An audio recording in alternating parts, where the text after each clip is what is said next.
성도 여러분, 안녕하세요. 오늘도 말씀으로 승리하는 은혜가 저와 여러분들 우리 디모데 후서 여행 위에 함께하기를 주님의 이름으로 축원드립니다. 우리 어제 내용을 잠깐 기억해보고 올게요. 어제는 우리가 1장 우리 전반부 처음 시간들을 함께 좀 나눴습니다. 우리 복음을 위해서 바울이 디모데를 격려하고 또 그 마음의 어떤 은사와 뜨거운 열정이 회복되기를 바라는 그런 모습들을 함께 나눴는데요. 세 가지 은혜 나눴습니다. 첫 번째, 우리 먼저 디모데후서의 어떤 이 배경과 삶의 자리를 나눴죠.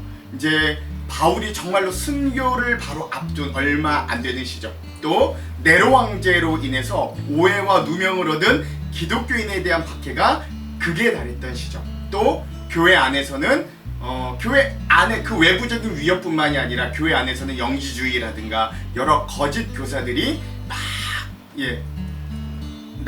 뒹굴던 시절. 그래서 굉장한 위기, 두려움과 불안함에 떨 수밖에 없는, 그리고 디모데 이 목회자도, 젊은 디모데 목회자도 이런 연약함 가운데 두려워하고 떨 수밖에 없는 상황에서 이 바울이 자기의 유언장과 같은 그런 사명의 편지를 우리 디모데 목사에게 보낸 거다, 라는 것들을 좀 알 수 있습니다. 두 번째, 사랑으로 연결된 믿음의 뿌리를 기억하고 또 신앙의 순수성을 회복하라 라고 이야기하죠.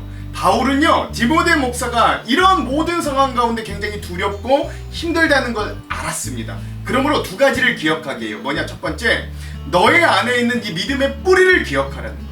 너의 어머니, 너의 외할머니로부터 부터 받은 이 믿음이 너한테는 거짓이 없는 굉장히 좋은 믿음이니 그 믿음의 뿌리를 먼저 기억하고, 둘째, 그러므로 너가 만난 예수 그리스도가 내 안에 있다면 하나님이 성령으로부터 귀한 은사, 즉 사랑과 능력과 절제하는 마음을 주셨을 터인데 그 은사들을 불일 듯 다시 한번 불태우도록 하라는 것이 또 바울의 두 번째 메시지 기도했던 겁니다. 그리고 세 번째, 하나님이 주신 건 두려움이 아니니 그 은사를 다시금 불일 듯하게 하라.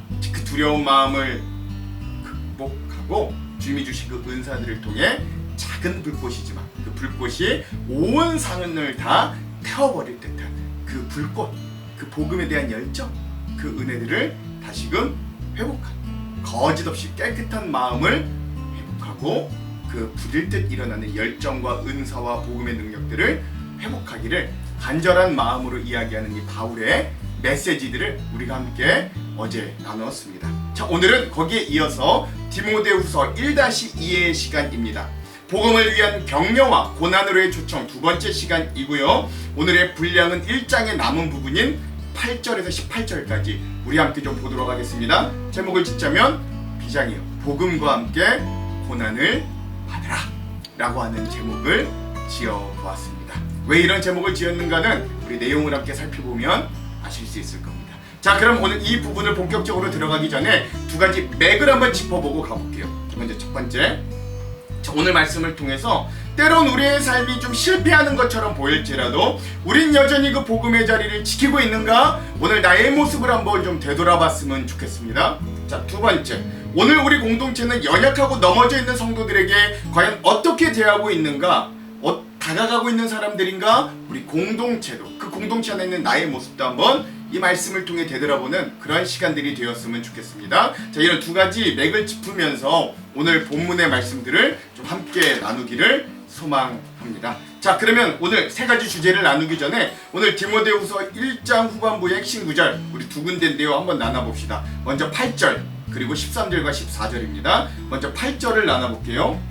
그러므로 너는 내가 우리 주를 증언함과 또는 주를 위하여 갇힌 자 된 나를 부끄러워하지 말고 오직 하나님의 능력을 따라 복음과 함께 고난을 받으라. 아멘. 13절에 14절.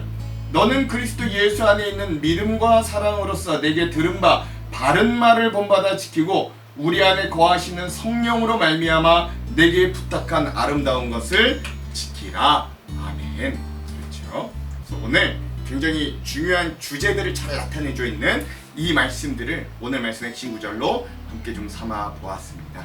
자, 그럼 오늘 이 부분에 대한 주제 세 가지를 함께 나누고요. 오늘 남은 디모데후서 1장의 후반부를 함께 좀 읽어보도록 하겠습니다. 먼저 첫 번째 주제, 복음을 부끄러워하지 말고 복음과 함께 고난을 받으라 라고 하는 것이 이 첫 번째 주제입니다. 먼저 1장 3반부에서 바울은 디모데에게 두 가지를 기억하게 해요. 첫 번째는 너의 그 거짓 없는 믿음의 뿌리가 어디에서부터 왔는가? 그리고 둘째는 그 너 디모데의 마음 가운데 두려움으로 가려졌던 은사와 복음에 대한 열정이 여전히 있다라는 걸 확인시켜 주는 거죠. 그러므로 바울은 디모데의 마음에 불안함과 두려움을 걷어내고 여전히 그 마음 가운데 강력하게 심어져 있는 은사, 즉 하나님이 주신 능력과 사랑과 절제하는 마음을 부릴 듯하게 하라고 권면하는 거예요. 이렇게 은사를 회복하여 그 마음의 복음과 믿음에 대한 열정과 사명을 회복하기를 이 바울이 디모데에게 간절히 지금 전달하고 있는 겁니다. 근데 오늘 이 1장의 후반부부터는 이 노사도 바울이 더 강력하게 디모데에게 어떤 것들을 좀 명령합니다. 이제 한 걸음 더 나아가서 또 엄밀히 말하자면 충격적인 삶으로 디모데를 초청하는 거예요. 아마도 이런 바울의 명령 때문에 많은 학자들이 이 디모데 후서가 노사도인 바울이 그 차세대 다음 사도인 다음 교역자인 디모데에게 자기의 사역을 위임하는 장대한 위임식이다 라고까지 해석하기도 하는 것 같아요. 그 충격적인 삶의 자리가 바로 뭐냐? 복음을 부끄러워하지 않고 오히려 복음과 함께 고난을 받는 자리였다. 거길로 바울이 디모데를 초청하는 거죠. 8절 그러므로 너는 내가 우리 주를 증언함과 또는 주를 위하여 갇힌 자 된 나를 부끄러워하지 말고 오직 하나님의 능력을 따라 복음과 함께 고난을 받으라. 아멘. 그렇습니다. 당시 로마의 감옥에 갇힌 바울은 세상의 눈으로 볼 때는 처참한 죄수이자 패배자였어요. 마치 예수님의 십자가가 그런 패배의 상징처럼 보였던 것처럼 말이죠. 많은 성도들이 바울과 엮이며 자기도 같이 감옥에 갇히고 처형을 당할까봐 바울을 외면하고 부끄러워했습니다. 바울은 디모데에게 이런 영적 수치심을 돌파하라고 요구하고 있는 거예요. 여기서 부끄러워하지 말다라고 할 때 이 부끄러워하다라고 하는 헬라어 원어 단어는 에파이스키노마이라고 합니다. 에파이스키노마이. 이게 단순히 창피하다라는 의미가 아니라 그 복음을 가치 없는 것으로 여기고 거리를 두다라는 의미라고요. 즉 바울이 말하는 건 이런 거예요. 디모데 목사요. 사람들이 복음을 어리석다고 말해도 너는 복음과는 거리를 두는 일을 하지 말아라. 세상이 십자가를 실패라고 말해도 너는 그것이 하나님의 능력임을 기억하라 라고 말하고 있는 거예요. 사실 우리의 시각은 이렇게 겉으로 드러나는 것에만 매몰되어 있기 때문에 우리의 인생이 깊으시면 정말 의미 있는 삶에 대해서 깊이 고민하거나 그것들을 들여다보려고 잘 노력하지 않을 때가 많습니다. 그게 대부분이에요. 우리 드러난 것에만 집중하잖아요. 그러다 바울은 다메섹에서 예수 그리스도를 만나고 난 이후에 정말로 자기의 인생이 의미 있고 생명이 풍성한 것인지 풍성한 삶이 무엇인가를 제대로 알게 되었던 겁니다. 그 고백이 바로 이렇게 이어지죠. 9절에서 11절. 하나님이 우리를 구원하사 거룩하신 소명으로 부르심은 우리의 행위대로 하심이 아니요 오직 자기의 뜻과 영원 전부터 그리스도 예수 안에서 우리에게 주신 은혜대로 하심이라. 이제는 우리 구주 그리스도 예수의 나타나심으로 말미암아 나타났으니 그는 사망을 패하시고 복음으로서 생명과 썩지 아니할 것을 드러내신지라. 내가 이 복음을 위하여 선포자와 사도와 교사로 세우심을 입었노라. 아멘. 그렇습니다.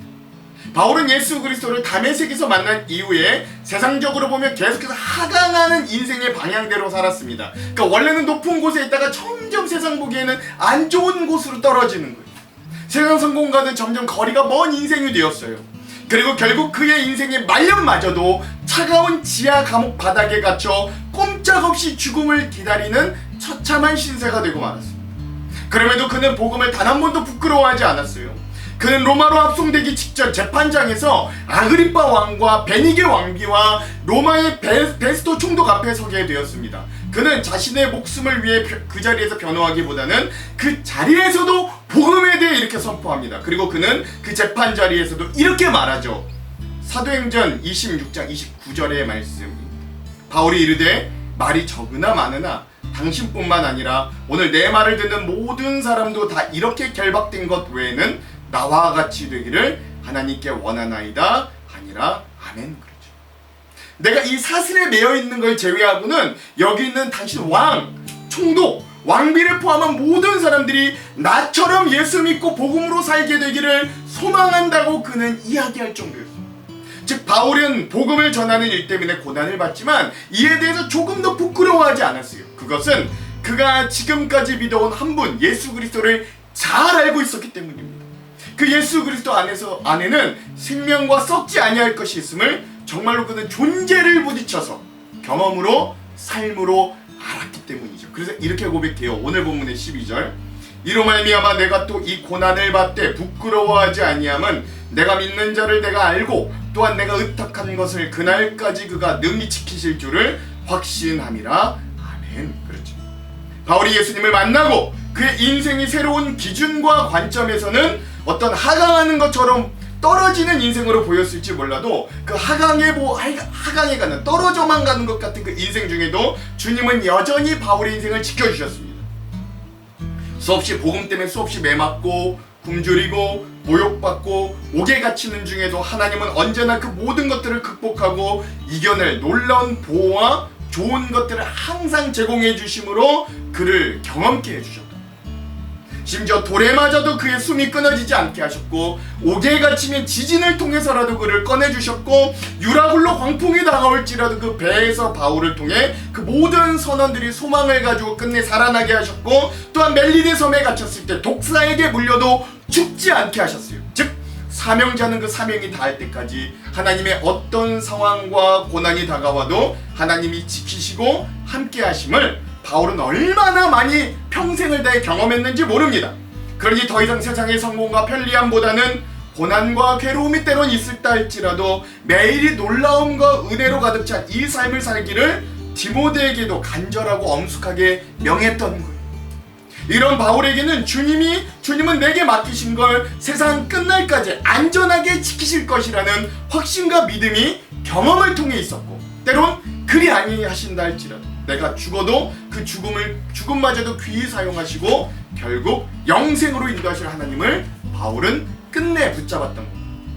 우리 종종 복음을 믿으면 더 좋은 삶, 더 편안한 삶을 살 수 있을 거라 기대합니다. 물론 우리의 하나님은 사랑과 은혜가 넘치셔서 오늘 믿는 우리에게 은혜와 평안과 복을 주십니다. 하지만 성경이 말하는 복음의 길은 언제나 꽃길만 있진 않아요. 오히려 십자가의 길과 연결되어 있습니다. 예수님도 각자의 십자가를 지고 나를 따라오라고 하셨고 예수님 본인 자체도 그 십자가를 지고 부활의 영광으로 나아가셨습니다. 오늘 사단은 끊임없이 우리들에게 저 세상을 봐라, 기독교가 얼마나 무기력해 보이느냐라고 우리에게 영적 위축감과 어떤 우리의 신앙의 부끄러움을 자꾸 유혹하고 뿌립니다. 직장에서, 가정에서, 세상의 기준 앞에서 우리 그리스도인으로 살아가는 걸 자꾸 부끄럽게 만들려고 합니다. 그러나 여러분 기억하십시오. 복음은 부끄러운 실패작이 아닙니다.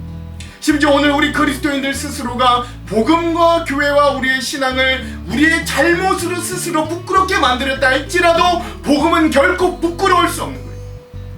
여전히 사람을 변화시키는 능력이 복음에 있고 한 영혼에 대한 불붙는 듯한 사랑을 품게 만드는 그 위대함 자체가 복음에 있고 오늘 우리 스스로를 죽이고 깎아서 온전한 길로 가게 만드는 놀라운 절제의 방향이 복음에 있습니다. 바울도 마찬가지예요. 복음을 위해 살았기 때문에 감옥에 갇혔고 복음을 전했기 때문에 고난을 받았어요. 그러나 그것이 부끄러움이 될 수 없었습니다. 결국 우리의 이 길의 마지막은 영원한 생명과 우리가 상상도 할 수 없을 영원한 영광스러운 하나님의 상급이 준비되어 있음을 바울도 그리고 오늘 우리도 알고 믿기 때문에 그렇습니다.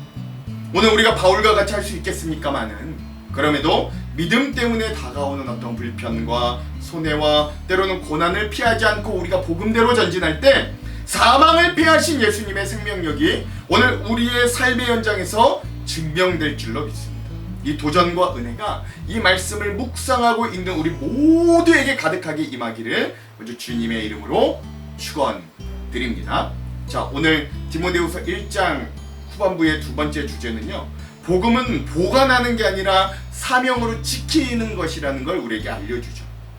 이제 방금 첫 번째 주제에서 말씀드린 바울의 평생의 삶이 젊은 사역자 디모데에게는 그 자체로 본이 되고 모델이 되는 사역자의 삶이 되었을 건 분명합니다.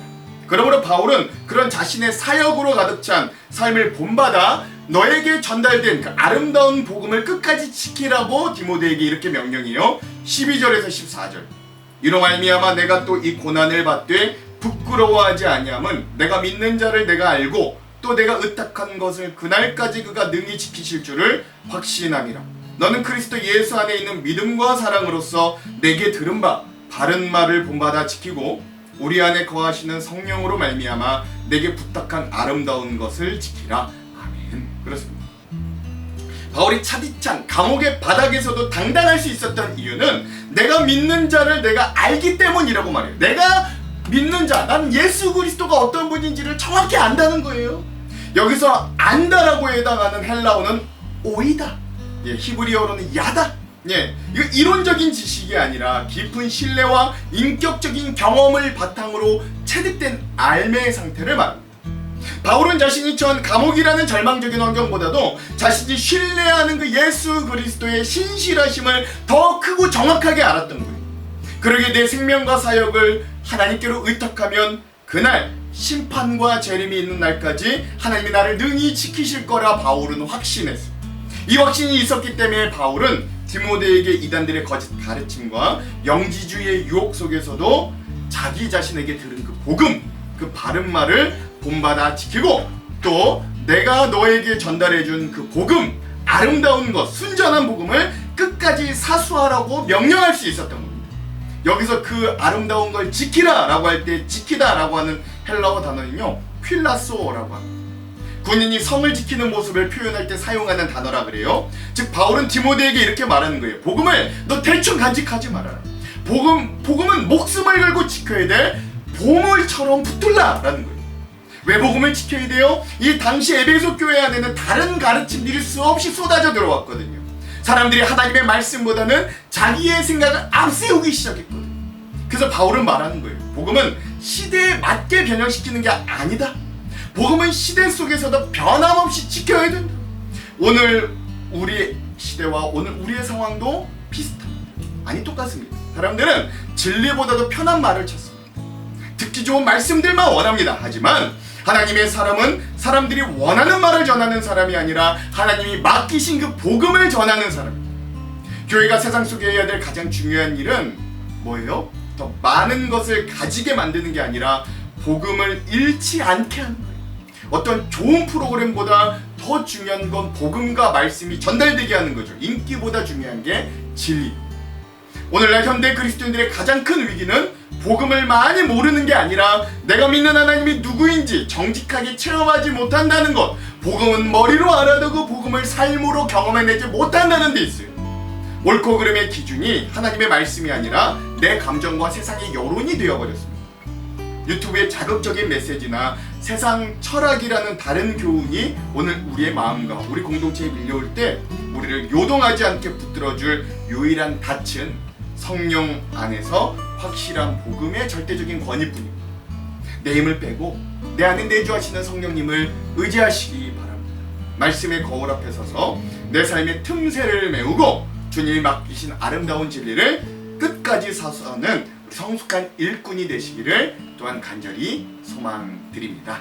자, 마지막 세 번째 주제, 끝까지 충성한 사람을 기억하고 본받으라 라는 주제를 우리 함께 나눌 수 있겠습니다. 자, 오늘 이 디모데후서 1장 본문의 마지막에는 바울이 두 부류의 사람들을 이야기합니다. 한 부류의 사람들은 바울을 결국 떠난 사람들이고 또 한 부류의 사람은 그 바울과 끝까지 남은 사람들이었어요. 먼저 15절, 아시아에 있는 모든 사람이 나를 버린 이 일을 내가 아나니 그 중에 부겔로와 허모게네도 있느니라. 아멘. 그렇죠. 바울은 이 편지에서 부겔로와 허모게네라고 하는 실명까지 거론합니다. 이들은 한때 바울의 곁에 사역했던 리더들이었으나 네로의 박해의 칼날과 바울의 죄수 신분이 두려워서 결국 이 사도를 배반하고 도망친 자들이었습니다. 바울의 주변의 동역자들조차 이제는 바울이 모든 게 끝났다면서 하나 둘 바울의 곁을 떠나는 뼈아픈 배신의 계절이 이때였습니다. 이렇게 많은 사람들이 바울을 떠났어요. 고난의 순간에 함께하지 못했습니다. 그러나 바울은 이어 한 사람을, 다른 부류의 사람 한 사람을 소개합니다. 그가 어떤 사람이냐? 우리 16절에서 18절, 원하건대 주께서 오네시보로의 집에 국류를 베푸시옵소서. 그가 나를 자주 격려해주고 내가 사슬에 매인 것을 부끄러워하지 아니하고 로마에 있을 때에 나를 부지런히 찾아와 만났음이라.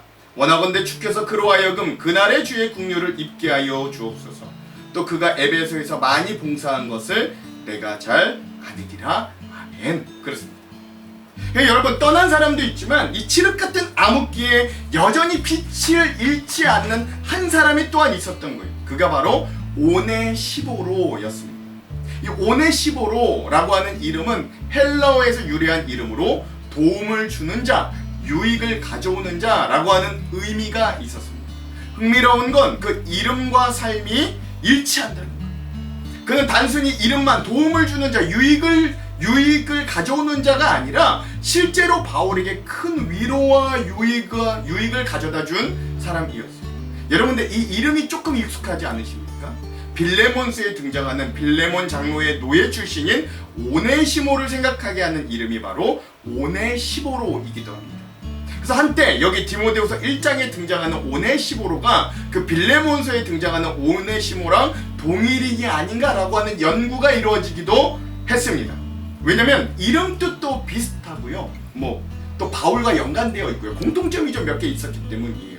그러나 지금 이 신약 학계에서는 결과적으로는 오네시보로와 이 오네시모는 각각 다른 사람이다 라고 보는 게 정론입니다. 왜냐면 이 오네시보로는 에베소 교회를 섬겼고 이 오네시모는 골로새 교회를 섬겼던 사람이라 지역 자체가 좀 다르고요. 또 오네시보로라고 하는 사람은 이 말씀에 보면 가문이 있어요. 축복받을 가문이 있고 또 그 교회를 섬겼던 어떤 이 가장이자 또 교회의 지도자라고 할 수 있지만 오네시모도 나중에 이 골로새 교회 지역을 섬기는 교역자가 되긴 했다고 나오지만 그래도 그 사람은 종 출신이었기 때문에 어떤 가문과 가정을 가질 만한 상황은 아니었어요. 그래서 두 사람이 동일 인물이라기보다는 각각 다른 인물이라고 보는 게 훨씬 더 좋습니다. 근데 어쨌든 중요한 건 이 오네시모든 모두 그 이름의 유익이라는 뜻을 가지고 있거든요. 즉 복음은 사람을 무익한 존재에서 유익한 사람으로 변화시킨다는 놀라운 통찰이 또한 여기에 있기도 한 거죠. 자, 어쨌든 다시 본문으로 돌아와서 우리 그럼 이제 오늘 이 디모데후서 1장에 나오는 오네시보로에게 한번 집중해 봅시다. 이 오네시보로는 모두가 바울을 부끄러워하며 숨을 때 도리어 로마의 지하 감옥을 샅샅이 뒤지며 사슬에 매인 바울을 부지런히 찾아와서 만났고 이 목숨이 얼마 남지 않은 노사도의 추운 육신과 영혼을 자주 격려해주는 사람이었어요. 바울은 이 의리의 사람과 그의 가문을 위해 눈물로 주님의 궁유를 축복을 합니다. 그리고 이 지점이 바로 그리스도인들의 믿음의 차이가 세상 사람들과 확연히 드러나는 지점이 되기도 합니다. 사실 오늘 우리 이 마지막 16절에 18절을 자세히 읽어보면 바울은 16절에 오네시보로 본인을 축복하기보다는 그 집안의 궁유를 베풀어 달라고 기도하고 또 18절에 보면 그날에 이 오네시보로가 주님의 궁유를 잊게 해달라고 기도하는 이런 구절들의 표현을 빌려서 적지 않은 학자들이 이 오네시보로가 이 디모데후서 편지를 바울이 쓸 때는 이미 순교했거나 사망했을 가능성이 높다고 보기도 합니다. 즉 오네시보로가 바울을 돕기 위해 로마로 왔다가 이 서슬퍼런 환경 속에서 결국 잡혀 순교를 당했거나 아니면 다른 이유로 소천했거나 이럴 가능성이 높다고 보는 것이기도 하죠. 그래서 바울이 목숨을 걸고 복음에 헌신한 그 남겨진 가족들에게 하나님의 특별한 보호와 은혜가 임하기를 구하는 위로와 소망의 기도로 이 말씀을 생각하기도 한다는 거예요. 아무튼 중요한 게 오네시보로가 이 당시에 살아있었냐 아니면 순교했냐 이런 사실이 중요한 게 아니라 어쨌든 그가 사도 바울이 가장 외롭고 처절했던 인생의 겨울철 시절에 하나님이 그에게 바울에게 보내주신 최고의 위로자가 오네시보로가 됐다는 게 중요합니다. 세상의 권력과 환경의 두려움 앞에서 오네시보로는 복음을 두려워하지 않고 오히려 그 모든 상황 광경을 보고 도망하였던 부겔로와 호모게네와는 달리 오네시보로는 십자가의 고난에 기꺼이 동참한 의리 있는 동역자였어요. 오늘 우리에게도 세상의 교회를 조롱하고 지체들이 낙심할 때 나의 안위를 먼저 계산하기보다는 오네시보로처럼 어려우면 어려울수록 부지런히 찾아가 자주 격려하는 거룩한 의리와 복음의 야성이 오늘 우리에게도 여전히 필요합니다. 편할 때 함께하는 사람은 많아요. 그러나 어려울 때 함께하는 사람이 진짜 동역자이지 않겠어요? 오네시보로는 바울의 감옥을 피하지 않았어요. 왜냐하면 그는 감옥보다 복음이 더 중요하다는 걸 알았기 때문입니다. 우리의 믿음도 그래요. 신앙은 좋은 환경에서만 유지되는 게 아닙니다. 어려움 속에서 진짜 그 모습이 드러나거든요. 여러분 한번 생각해 보십시오. 등대가요, 바다가 평온할 때보다는 폭풍이 몰아치고 어두울 때 더 중요하잖아요. 파도가 높고 어두울수록 등대에 비춘 더 가치가 있잖아요. 성도의 믿음도 마찬가지입니다. 평안할 때 믿음을 말하는 건 어렵지 않아요. 그러나 어려움 속에서도 하나님을 붙드는 사람이 세상을 밝히는 믿음의 사람이 되는 거예요. 결국 이 오네시모로는 디모데후서 1장에서 바울이 말한 믿음의 삶을 정확하게 보여준 사람이 됩니다. 바울이 이렇게 말했잖아요. 복음을 부끄러워하지 말라. 고난에 함께 동참해라. 오네시모로는 행동으로 대답합니다. 나는 복음 때문에 고난받는 사람 부끄러워하지 않겠습니다. 그를 도움으로 고난을 받는다면 기꺼이 감내하겠습니다. 그래서 디모데후서의 1장에 나오는 이 오네시모로는 오늘 우리들에게 이렇게 묻는 거예요. 당신은 복음이 빛날 때만 따르는 사람입니까? 아니면 복음 때문에 어두운 자리까지 함께 들어갈 수 있는 자리입니까? 라고 말이죠. 오늘 우리 교회도 교회가 어려울 때 교회를 떠나지 않고 그 자리를 지켰던 사람들이 만들어낸 공동체라고 해도 저는 과언이 아니라고 담임 목사로서 자부합니다. 오히려 그 어려울 때 죄가 없었죠. 그러므로 오늘 우리 공동체도 끝까지 낙심한 지체들의 이름을 불러가며 밤낮 쉬지 않고 기도하는 중보의 연대를 우리가 끝까지 회복합시다. 그래 우리 교회 공동체가 서로의 기도를 엮어 그 어떤 박해와 환난과 어려움 중에도 파손하지 않고 승리하는 우리 오네시모로 같은 사람들이 가득가득 있는 우리 공동체가 우리 교회가 되기를, 우리 가정이 되기를, 그런 우리의 삶이 되기를 주님의 이름으로 축원드립니다. 기도할게요. 하나님, 오늘 이 말씀을 통해 복음을 부끄러워하지 않고 그 고난 가운데 동참하는 우리 믿음이 오늘 우리에게도 도전이 되기를 원합니다. 복음과 교회가, 우리의 신앙이 부끄러워진 이 시대에 하나님, 오늘 우리가 그럼에도 이 교회와 복음을 부끄러워하지 않고 주님 곁에 끝까지 남는 우리의 모습이 될 수 있도록 은혜를 베풀어 주시옵소서. 우리가 작은 오네시모로가 되어 하나님의 집과 복음을 끝까지 지켜내도록 은혜를 베풀어 주시옵소서. 예수님 이름으로 기도합니다. 아멘. 그럼 사랑하는 성도 여러분, 오늘 하루도 말씀으로 승리하십시오. 사랑하고 축복합니다. 화이팅! 그러므로 너는 내가 우리 주를 증언함과 또는 주를 위하여 갇힌 자 된 나를 부끄러워하지 말고 오직 하나님의 능력을 따라 복음과 함께 고난을 받으라. 하나님이 우리를 구원하사 거룩하신 소명으로 부르심은 우리의 행위대로 하심이 아니요 오직 자기의 뜻과 영원 전부터 그리스도 예수 안에서 우리에게 주신 은혜대로 하심이라. 이제는 우리 구주 그리스도 예수의 나타나심으로 말미암아 나타났으니 그는 사망을 패하시고 복음으로서 생명과 썩지 아니할 것을 드러내신지라. 내가 이 복음을 위하여 선포자와 사도와 교사로 세우심을 입었노라. 이로 말미암아 내가 또 이 고난을 받되 부끄러워하지 아니함은 내가 믿는 자를 내가 알고 또한 내가 의탁한 것을 그날까지 그가 능히 지키실 줄을 확신함이라. 너는 그리스도 예수 안에 있는 믿음과 사랑으로서 내게 들은 바 바른 말을 본받아 지키고 우리 안에 거하시는 성령으로 말미암아 내게 부탁한 아름다운 것을 지키라. 아시아에 있는 모든 사람이 나를 버린 이 일을 내가 아나니 그 중에는 부겔로와 허모게네도 있느니라. 원하건대 주께서 오네시모로의 집에 긍휼을 베푸시옵소서. 그가 나를 자주 격려해주고 내가 사슬에 매인 것을 부끄러워하지 아니하고 로마에 있을 때 나를 부지런히 찾아와 만났습니다. 원하건대 주께서 그로 하여금 그날의 주의 긍휼을 입게 하여 주옵소서. 또 그가 에베소에서 많이 봉사한 것을 내가 잘 아느니라.